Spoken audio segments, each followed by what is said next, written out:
Thanks for being here. Subscribe to Cheating Stories Best, so you don't miss new stories. Friends, in this amazing story you and I will learn how you can beautifully and succinctly get back at your cheating wife without doing much harm to yourself. Enjoy the show. Laura and James began to unpack their suitcases, wondering when Laura's husband, Sean, would arrive. He surprised her with a cruise to the Bahamas to rekindle their marriage. Speaking of surprise, he only told her about it last night. All she had to do was pack her things. Sean took time off from his job and told both their parents. The only thing she failed to do in advance was call James, her lover. Laura was glad that soon all this hiding and lying would end. Her affair with James was over. It was time, given the likelihood that she and Sean would have a child soon. However, she was glad that she was able to start an affair before the birth of the child. It was a one-time affair, the first and last. To confirm her attractiveness to other men, she wondered why she had agreed to date James in the first place. He was handsome and charming, and sleep was exciting at first, but there was no love. At one time, she believed that there must be an element of love to justify having a lover. Now she was forced to admit that it was just lust. The sleep was good, but definitely not worth risking her marriage. Thank God they were careful. Neither Sean nor James's wife, Donna, found out anything. It's better to end this now and not tempt fate anymore. Laura hoped Sean was being truthful when he said he was ready to have kids after the cruise. Having children was one, although not the main reason for getting married. She wanted to become a mother so much. In her mind, she redecorated the guest room twice, once for a boy and once for a girl. The best part of her life was about to begin, and she was so happy. The sound of the key entering the door made Laura's heart tremble. She planned to greet Sean with the tightest hug and the most passionate kiss she could muster. When the door opened, she exhaled. "James, you can't come in. Sean will be here any minute." "Leave, James?" she shouted. "What are you doing here?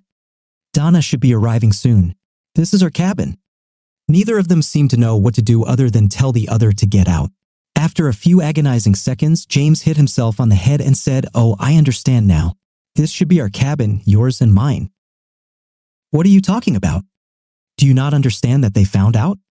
For some reason, your husband and my wife decided to take us on a lover's cruise, perhaps as a parting gift to our marriages." "No, this can't be true. This doesn't make any sense. Sean told me that he had arranged this cruise and said that he would have to meet me late because of a last-minute business detail. He told me that this cruise was a way to strengthen our marriage and prepare for the birth of children." Donna told me the same thing, almost verbatim. Something about the way she said it to me sounded a little off. Now I know why. "Are you sure? What if they show up? Show me your ticket." After studying the piece of paper, James explained, "Listen, we were booked in the same cabin. You can't wait to unpack if you want to see if Sean will come, but I think we're screwed. I'm calling Sean." This must be some crazy mistake. She dialed the number but received nothing. The second attempt gave the same results. Damn it, the phone company must still be updating them. That's why I didn't call you last night. Who told you that phones don't work, Sean? Guess what Donna told me last night when I said I needed to call someone? The phones probably don't work because they cut us off from the phone plan. They knew we would try to call each other. No, this can't be true. I was going to end our romance after the cruise. I need my husband and my marriage. I want to have children. Seize children quickly. Let's get off the ship. It's too late. The ship has already left the dock. We have a couple of days until our first port. I'll get off there and go home. I will beg him not to do anything stupid. How will you get home? I'll catch the return flight. How will you pay for this? Using a credit card, of course. So, you're assuming our credit cards are valid. I somehow didn't think about this. Of course, he's not that mean. Go to the treasurer and see if you can withdraw anything from the card. I'll go with you and check mine too. Their trip to the treasurer confirmed James's prediction. Their credit cards were declined. They went online and discovered that half of their joint accounts had been cut off. ATM cards could provide access to joint accounts if they were not revoked. The treasurer allowed them to call the couple, but both received a message saying the number is no longer in service. So, Laura, how much cash do you have? About $300 at your place, about $250 at mine. It doesn't look like we'll be doing any side trips. I think we're stuck for the rest of the cruise. I assume you have a return ticket, right? What should I do now? This will be the worst week of my life. How could I be so stupid? Well, we can enjoy the cruise. Nobody knows what awaits us. All I want is to cry and think about how to get my husband back. Wonderful. I'll unpack and go see what I can do for free. You don't think we'll live in the same cabin, do you, Laura? We've been having an affair for several months when we thought our spouses didn't know anything. What's so special about sharing a room when they know? Well, maybe Sean will be more lenient if I tell him that we didn't share a cabin on the cruise. You're really delusional. Good luck with this story. Laura and James shared a cabin and bed for the cruise. Laura agreed to snuggle with James on the nights he stayed in the cabin, but no sleep. He found another woman who invited him to her cabin for a couple of nights. All Laura did was eat, sleep, cry, and prepare her speech. When she saw Sean, she expressed optimism about Sean's forgiveness. James rolled his eyes instead of laughing at her naivety. Their luggage was taken by bus to the airport. On the way back, they sat next to each other but hardly spoke. At the baggage claim counter in their hometown, James saw a man holding a sign with his and Laura's names written on it. The man said he was hired to drive them home. As soon as James and Laura got into the car, the driver handed each of them an envelope that read, "You've been served." I thought you were the driver, and this too? James asked. I was paid to drive you around and serve you. You should read letters from your spouses. I'll take you both to 1353 Westwood Avenue. This is my home, the driver said. What about the lady? Laura asked. I was told to take you both there. The answer may be in a letter, the driver replied. Each envelope contained a letter containing separate petitions for divorce. Laura and James, we hope you both enjoyed your cruise. If you thought that treating you two to a cruise was some kind of sign of affection, leave that thought behind. Sean bought tickets for the cruise before he even found out about your cheating. They were non-refundable. After Donna and I got together to confirm the cuckolding of both of us, we came up with the idea of taking you two on a cruise. We needed time to get our affairs in order. We have a divorce lawyer in common, which would probably be a good idea for you two too, at least it will be cheaper. Receiving the letter is the beginning of the 90-day separation. This will allow us all to get used to the fact that we are not married to our current spouses. Instead of having 4 houses, we decided that Donna would move in with me and Laura may move in with James. In case you were wondering, Donna and I didn't have a romantic relationship, not even revenge affair. It's not because Donna and I don't find each other attractive, it's because we don't feel like we should have a relationship with anyone else until we get divorced. What a strange concept, don't be with anyone other than your spouse. I think I've heard this somewhere before, oh yeah, our marriage vows. Or were they just marriage proposals for the two of you? The next 90 days of separation is what we propose to use to negotiate the division of assets. Donna took everything she wanted from her house, most of it went into storage. Laura, all your things are in boxes and are at James's house. Oh, before I forget, there's something we didn't leave for any of you. All wedding photographs, videos, and albums were thrown away. If you need them, you can look for them at the city dump. Obviously, marriage didn't mean the same thing to you as it did to me. Please spare us the excuses from the Trader Manual. There is no excuse for what you two did, and you did it over and over again. Forget about counseling, at least marriage counseling, unless you both think it will help your future marriage to each other. But there is one more thing to do with whether a cheater who marries a cheater can ever trust his or her spouse. We know we couldn't, so we don't need marriage counseling. We really need to talk about asset allocation. We did not ask for anything unusual in the petition, generally 50-50 for me and Laura. Donna has a prenuptial agreement that prevents James from getting much. I see that half is unfair, but I can't expect anything better if we go to court. Is it fair for Laura to get half when she committed a crime and I didn't? There must be more serious consequences for the two of you, otherwise you may not feel punished.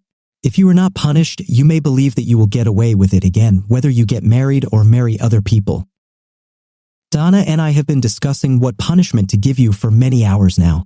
By the way, James, that 20-year-old Scotch tape you kept is amazing. Sorry, but the bottle is now empty. Donna was very creative in her suggestions, but most of them were illegal. Here's where we stopped. Copies of photographs, videos, and recordings of the two of you in the throes of sexual bliss will be distributed to everyone in our families, schools, churches, neighborhoods, and everyone we know.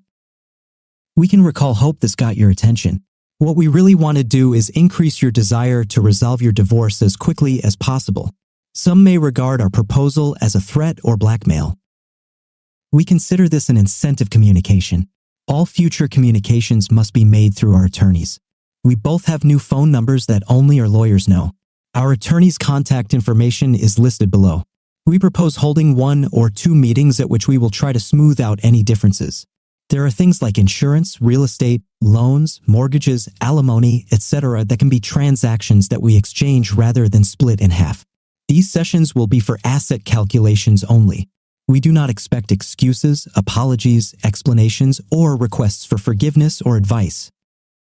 Donna and Sean, Laura was crying, and the loss of her husband and the loss of his future children tormented her heart from the inside. James tried to console her. His depression did not go away until he saw his home. Boxes and boxes of Laura's belongings filled his living room. All of Donna's photographs as well as most of her belongings were missing.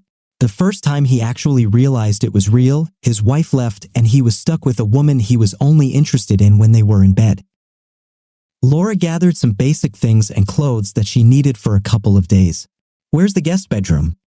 she asked. "Guest bedroom, darling? If you stay here, we will sleep in the same bed, and I don't just mean sleeping. I will be torn to shreds in a divorce. Donna's father made me sign a prenuptial agreement. Caught cheating, I get nothing. It's your fault I got caught. You owe me a lot more novels than you've given me so far. Why do you think it's my fault that they found out? It might as well have been you." We both considered ourselves cautious. "I don't know how they found out and you. I just know I was very careful. It does not change anything. You're either in my bed or outside the door. I chose the door." She collected some things and put them in the car. "Sean at least brought the car to James's house. What are you going to do with my other things?" "I give you 72 hours, not a minute more. This should be wonderful." Laura paused and added, "I regret my role in harming both of our marriages. I wish you good luck with your divorce." Having settled in a motel and having slept, Laura got ready for work. She looked forward to the daily routine to take her mind off her situation. "Sean and Donna, well, Donna, I think they're already back. How do you feel about what we did?" "Terrible and satisfying. I really don't want to put an end to my marriage, but I like that we didn't let them get away with it. It seems our marriages meant nothing to them. I feel like I've been fooled my entire married life." "Well, probably not that long as far as we know. They have only been together for a few months." "Sean, do you think their desire to change began only a few months ago? I think their undying love for us started to die a few months after the honeymoon. If not, what happened that suddenly caused them to cheat?" "I understand your point of view. I still can't understand why she did it at all. I had no idea that she was anything other than a devoted wife and a woman willing to have children with me. Thank God I caught her before we had kids. It would be a real mess to go through a divorce when there is a child involved. Do you think James will fight the divorce or not?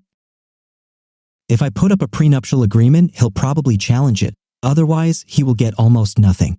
He only brought about $10,000 into the marriage. Do you think photographs of them entering and leaving the motel room will be enough to prove adultery? On one hand, I really wish we had a video of them actually sleep. On the other hand, I think a fair tape with them will fry my brain. These photographs will probably not be sufficient evidence, at least not on their own. I need Laura to testify for this to be a sure shot." "I don't know, it sounds strange, but Laura has pretty high moral standards other than cheating on her husband. She could be cheating on me, but she could also be telling the truth about this affair. Can you talk to her for me? Maybe let's play it by ear for now. You take care of your divorce and I'll take care of mine. As far as I understand, there is no hurry. By the way, how long do you think you can put up with me here before you throw my skinny ass out of here?" "As far as I'm concerned, you can stay here as long as you want. I was surprised at how comfortable I felt living with you and how quickly we established a routine. I enjoyed our conversations and mutual comfort." Sean paused and smiled, and after a thorough examination, "Your ass is not skinny. Thank God you noticed. Now I don't have to put a testosterone supplement in your food. I tried my best to get some kind of lift from you every now and then. I need reassurance that I am still a desirable woman. I noticed, but please don't stop trying." Both smiled. More than a month passed before Sean and Laura agreed to meet. Because James had not seen any photographs, he disputed the claim of proof of adultery. Donna's divorce will take longer. Each of Sean and Laura's lawyers came with a list of negotiating points.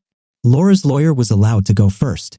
"My client requests that all checks and savings be divided equally between her and her husband. She offers to keep the car and give the loan to her. His name should be stricken from the title. In exchange, she offers to remove her name from the title of his car and he will take out a loan. Both parties will purchase their own car insurance. As for the house, she suggests either selling it and splitting the equity, or he can buy it back and pay her half the equity as suggested by a certified real estate appraiser. She will be excluded from the contract if he retains ownership. Sean's lawyer replied, "We have no problem with these conditions. Her husband decided to sell the house. He will put it up for sale within 90 days. What else does she want?" Laura's lawyer spoke up, "My client agrees to your terms only if your client talks to her privately for an hour." "No," Sean spoke then, "my client requests that 12 counseling sessions be required. If your client withdraws, we will file a petition for alimony of $3,000 per month and loss of equity in the home. You know we can have both with the right judge." Sean's lawyer told him that local judges like to give counseling and allow his wife to stay in the house. While she probably won't get $3,000 a month in child support and a house, she'll probably get a lot more than he offered. Teehee lawyer further advised Sean to accept the 1-hour deal and be glad that there were no worse demands. "My client will give his wife 1 hour provided that she signs the agreement in advance." "Sean, would you be willing to talk to me instead of just sitting here?" Sean was angry but agreed. "He never lied to me, I accept." When Sean and Laura were alone, he told her, "We'll be done at 3:32. I deserve it. You promised to listen to me." Sean nodded and stared at her. "Sean, I have sinned against you and God. I'm not going to make excuses for you. I gave myself a sop when I convinced myself that everything was fine. I lied to myself and to you and to God. I cheated. I broke my marriage vows. I betrayed the person I love more than anything in the world. I deserve to be punished. I think you'll probably agree with what I just said." Sean nodded again. "The question is punishment. Is divorce too much of a punishment? Is a second chance too much? Please imagine a scale of justice. As for divorce, put the weight of my adultery on these scales. This causes the negative side to go down. Is there anything else you want to put on the negative side? Were there other reasons why I was not a good wife to you besides having a lover? Have I ever disrespected you in our marriage? Has anyone ever come to you with negative words about my behavior or tried to tell you that I talked bad behind my back? Have I ever refused you a fare even when I was having an affair? Did you ever doubt my love for you until you found out about me and James?" Sean shook his head. "Sean, is there anything you can mention about me that might go on the positive side of the scale, the side that might give me a second chance?" "No, you were the most perfect person I've ever known. That's why your betrayal hurts so much." It was difficult for him not to cry. "Sean, honey, you were everything I needed. The problem was that I convinced myself that I wanted more and deserved it."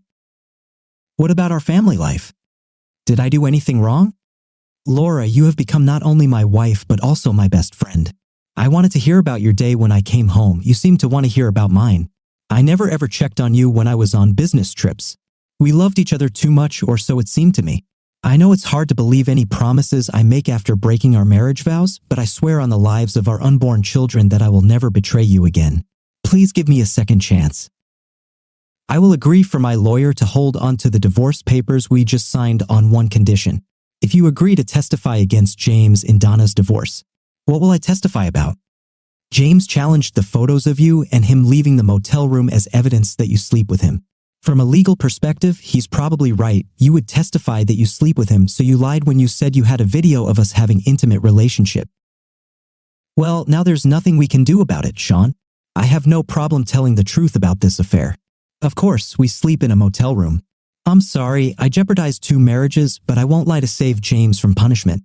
He's not worth lying for. He and I both deserve punishment. I just wish this wasn't a scam. Thank you, I'll tell my lawyer." "Sean, what does this mean about our life agreement? Will you let me go back to the house?" "Donna lives there now. We'll have to wait. I don't want to kick her out until she has a place. But I will tell Donna."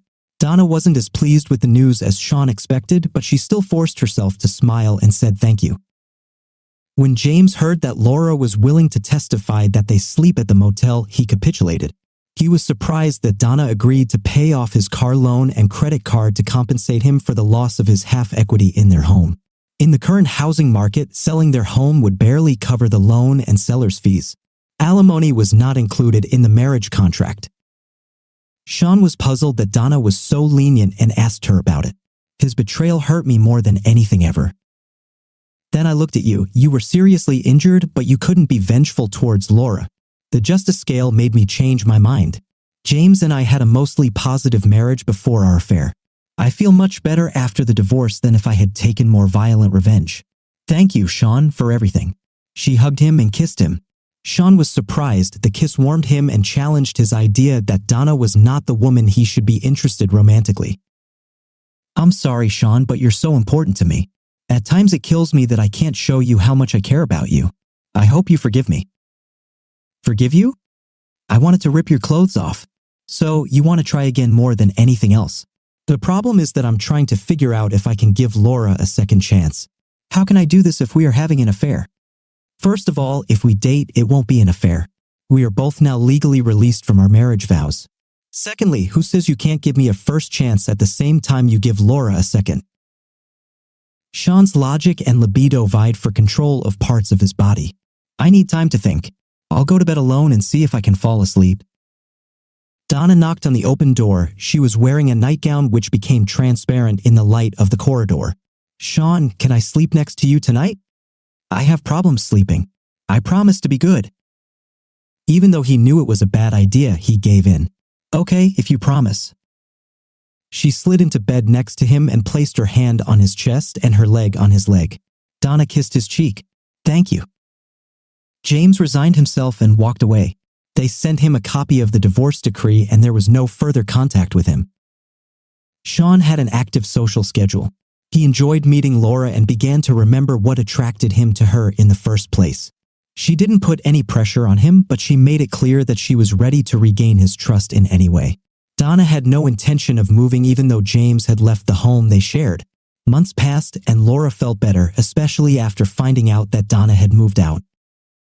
She was disappointed that Sean never welcomed her to their old house. Now they hugged and kissed, but there was no cheating. She hoped he remembered their time in bed. Much of their time together was spent reliving good memories of their courtship and marriage. They never discussed her affair. There was a 2-month break before Sean and Laura met again.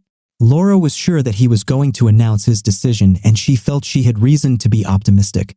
She sat down at the table in the conference room. Sean was there, but so was Donna. Laura sat, holding back tears. Laura, I wanted you both here because I'm constantly moving between you both mentally and physically. I've come to a decision. Laura, I was able to forgive you. Our last time together reminded me of the reason I fell in love with you and how great it was to be married to you before you cheated. The problem is that I can't forget.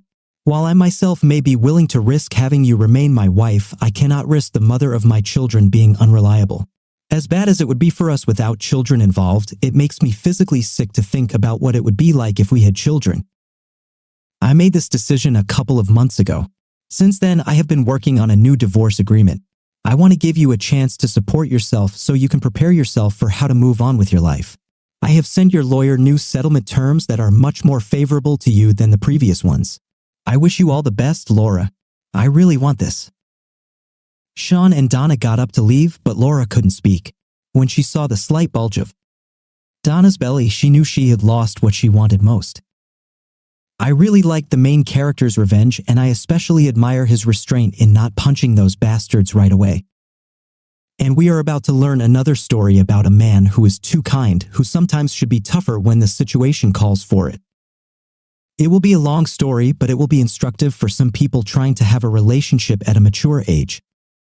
My problems began in my early childhood, although I didn't realize it for a long time. My parents raised me to be a sensitive and kind person. That is, in our family it was normal to help the needy, organize charitable events, and so on.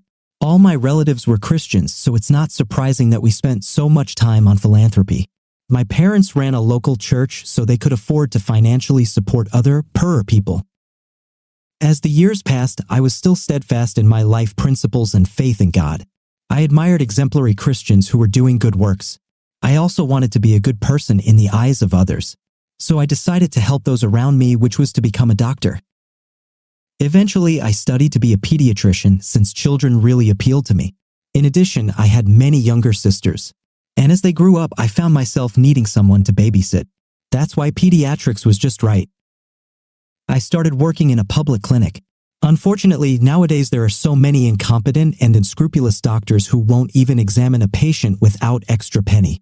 That's why I wanted to provide the best quality consultations for poor parents. At the age of 30, I married one of my colleagues. As it happened, my first marriage could not last. At first, we were a good family, but too many religious quarrels began to appear in our lives.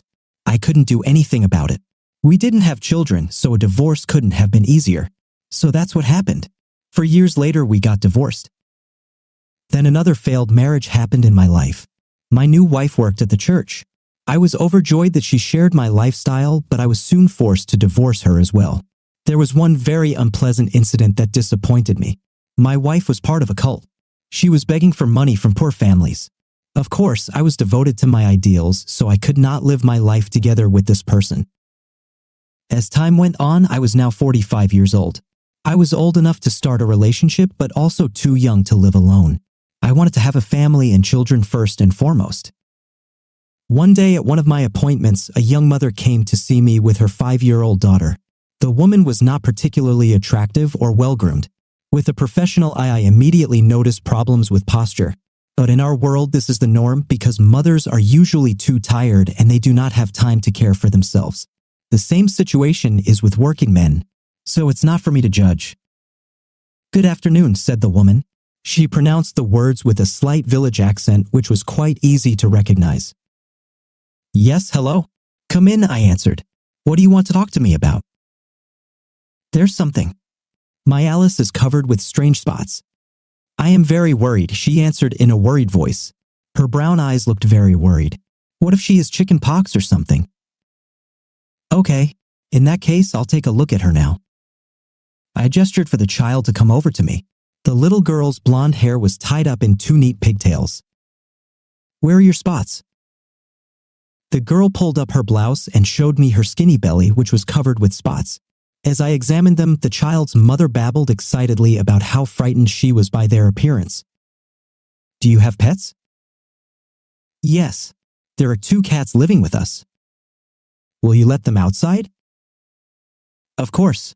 They go outside our house quite often." I shook my head in displeasure. "It's not chickenpox, it's probably just shingles. I'll write you a referral for tests. There you will find out if there is a fungus on the girl's skin or not." The girl's mother looked very tense and worried.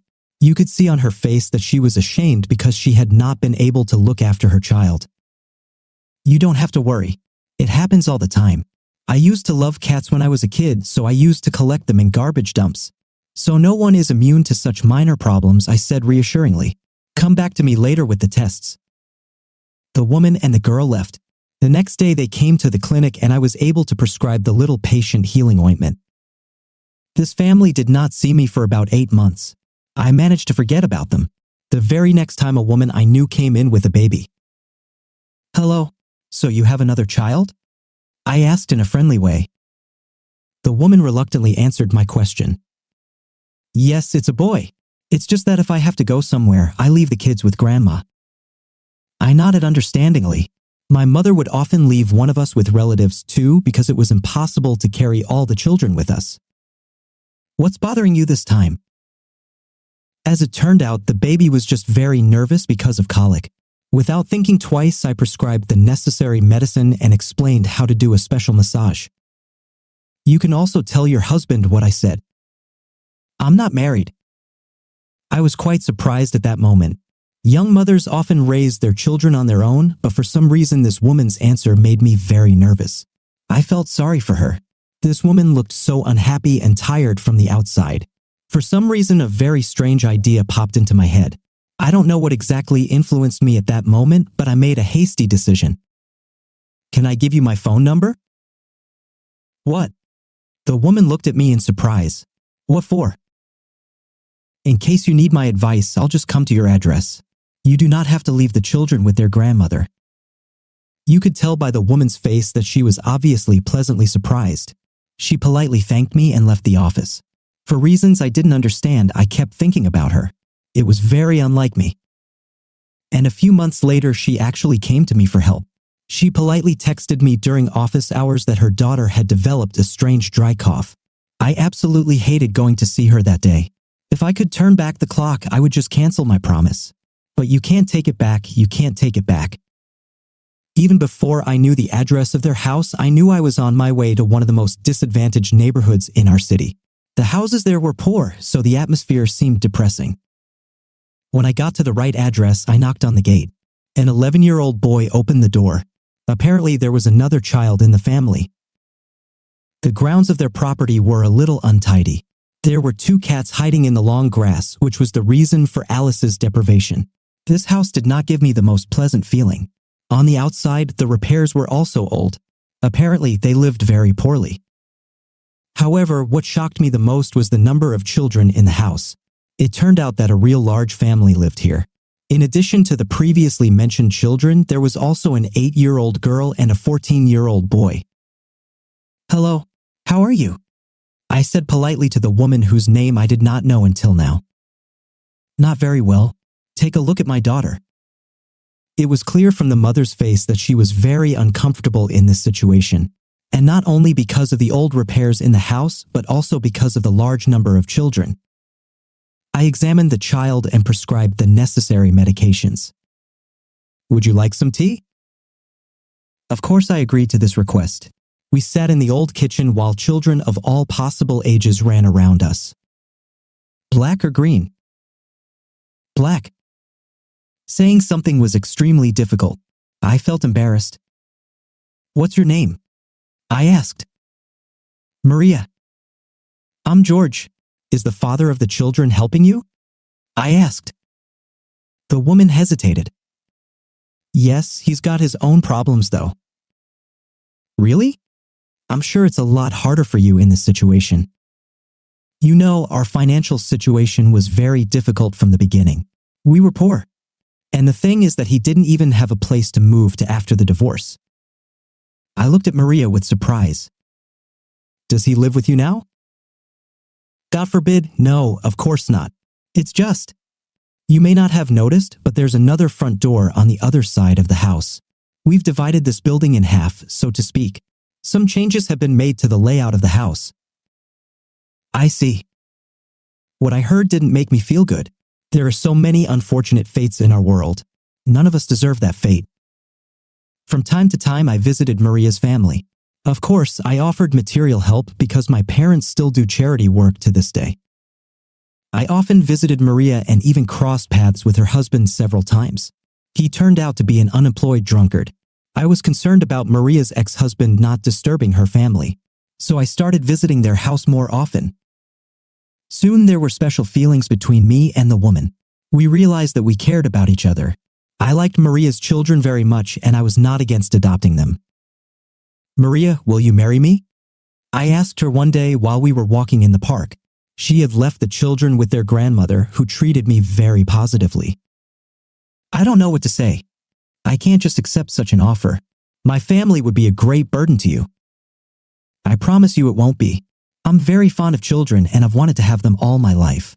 So I think we would make a good family. We hugged. I felt really happy. A month later, our modest wedding took place. My family was very happy that I married this woman. They thought it was a very noble and Christian thing for me to do. I was proud of myself and of course of my decision. I had succeeded in being both a husband and a father. A new life began. The first thing that occurred to me was to make a radical renovation to our shared home. Together with my older sons, I began to beautify the area as well as to paint the walls. We could not buy new furniture so quickly, but I tried to fix up old things whenever possible. Maria was very happy to finally have a man's hand in the house. My wife's life clearly changed for the better as I was able to give her some financial freedom. There were new appliances in the house, the children only wore clean and nice clothes, and Maria finally had a chance to take care of her health. I persuaded her to see a specialist so that she could correct her posture problems. A little later, we had another member of the family, a daughter, Sarah. I loved my foster children, but having this baby girl made my life so much better. Now I could feel like a full-time parent. Our family was even stronger because of this bond. However, the idyll did not last long. One day I came home from work a few hours early. I called my wife. The answer was not forthcoming. "Peter, where's Mom?" I asked the oldest child. "I don't know. I saw her about an hour ago in the kitchen." "Is there a Sarah?" "Yes. She's asleep in the crib right now." I started to get really worried because I didn't know where my wife might have gone. I went around all the rooms and even went around the grounds just in case. Suddenly, from the other side of the house where Maria's ex-husband lived, I heard a familiar voice. Maybe I imagined it? A thought flew through my head. I decided to look out one of the windows just in case, and there really was my wife. But what was my surprise when she started kissing her ex-husband? Then, of course, they started kissing and doing other unseemly things. I couldn't believe my eyes. I didn't want to watch this nightmare, so I quickly went back inside. There was a lot to think about. I felt deceived and abandoned. It seemed like everything that was going on was a silly fantasy. I had invested so much in our family, but all my efforts were in vain. Why had God chosen to punish me in this way? Does his humble servant, who acts only according to his conscience, deserve to be treated so cruelly by the Almighty? Perhaps all this faith and goodness was what ruined me. Tears streamed down my cheeks. The only thing that could comfort me was prayer. I sincerely asked God for a sign from him, but there was no answer. I had to put my will into a fist. I had no right to solve the problem with violence or aggression. Love was my strength, and without love I was powerless. Some might call this cowardice, but I decided to walk away in silence. Quickly gathering my most important things, my body moved on its own toward the exit. Of course, I could not leave my daughter behind, though I was not sure of my paternity. At first, I wanted to take all the things I had bought to leave Maria with nothing. But I could not do so because her children were not guilty of anything. I silently and proudly left. Without suspecting anything, Maria called me in the evening. Will you be home soon? I won't be coming back. What? I saw everything that happened between you, I answered. There was silence on the other end of the phone. Maria must have been very nervous. I decided not to wait for an answer and just finish the dialogue. Before we were married, I was truly sorry for you and your children. I was eager to help you because you needed it. My family always taught me to help those in need. I paused for a moment to catch my breath. But when we help someone, we shouldn't lose something in return. I've lost a lot with you. But thank you for the fact that I was able to have a family, at least temporarily. Maria was silent. I wasn't going to wait long, so I just hung up. Today began a new white paper in my life. This situation taught me an important lesson that I will never forget. I'm sure my ex-wife was able to realize a lot too. About 4 years later, we met again at the health center. She looked much worse than the last time I saw her. It was immediately clear that she was back in a state of poverty. Worn old clothes, unkempt dirty hair. And another child.